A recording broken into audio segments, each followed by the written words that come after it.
Around day 17, a group of cells form notochord. The notochord is a transient embryonic structure. It doesn't actually exist in adult. It contributes to the nucleus pulposus. Nevertheless, the notochord is extremely important during the early development for stimulating neurulation. On day 20, mesoderm around the notochord differentiates into three distinct parts of mesoderm, called paraxomesoderm, intermediate mesoderm, and lateral mesoderm. Each of them may form different tissues and organs. The paraxomesoderm closest to the notochord quickly segments to form somites. Somites develop in the cranial caudal sequence. About 3 pairs of somites form per day. By the end of the 5th week, there are 42 to 44 pairs of somites in total. Somites are located on each side of the developing neural tube. Because the somites are so prominent during the 4th to 5th week, by counting somites, the age of embryo can be accurately determined during this early period. Somites further divide into 3 regions: sclerotome, which gives rise to the bone and cartilage; myotome, which gives rise to the muscles; and the dermatome, which gives rise to the dermis layer of the skin. Intermediate mesoderm is adjacent to the paraxomesoderm. Towards the end of the 4th week, lateral folding of the embryo occurs.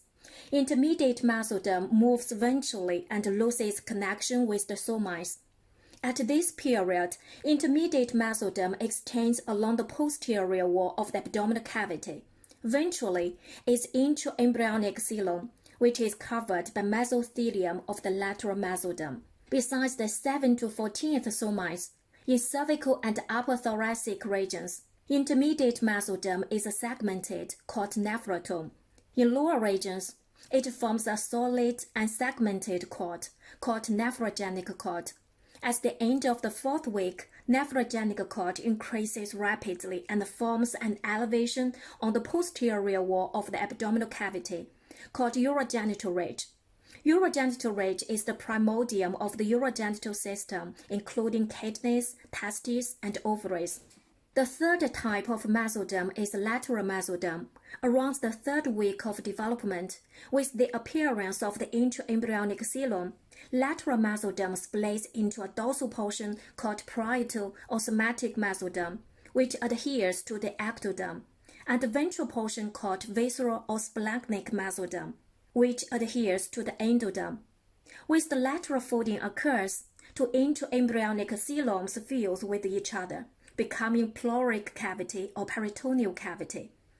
Parietal mesoderm and the overlying surface ectoderm form the body wall. Meanwhile, the visceral mesoderm and underlying endoderm form the wall of the primitive gut and the primitive heart. Mesodermal cells of the parietal layer surrounding the intraembryonic cavity will form the serous membrane, which will line the peritoneal, pleural, and pericardial cavities.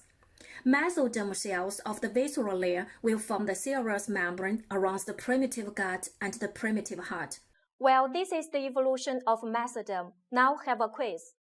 Which structure is derived from the same embryonic primordium as the kidney? Please make your choice. Thanks for listening. See you next time.